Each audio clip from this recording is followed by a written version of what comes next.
thunderstorm warning for northeastern Wyndham County in northern Connecticut, southwestern Worcester County in central Massachusetts, eastern Hampton County in western Massachusetts, northwestern Providence County in Rhode Island, until 4 p.m. Eastern Daylight Time.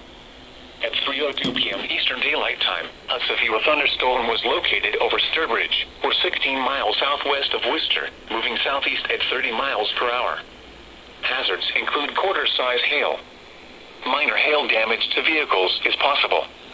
Locations impacted include Killingly, Webster, Southbridge, Burteville, Oxford, Charlton, Spencer, Dudley, Gloucester, Putnam, Thompson, Sturbridge, Douglas, Brooklyn,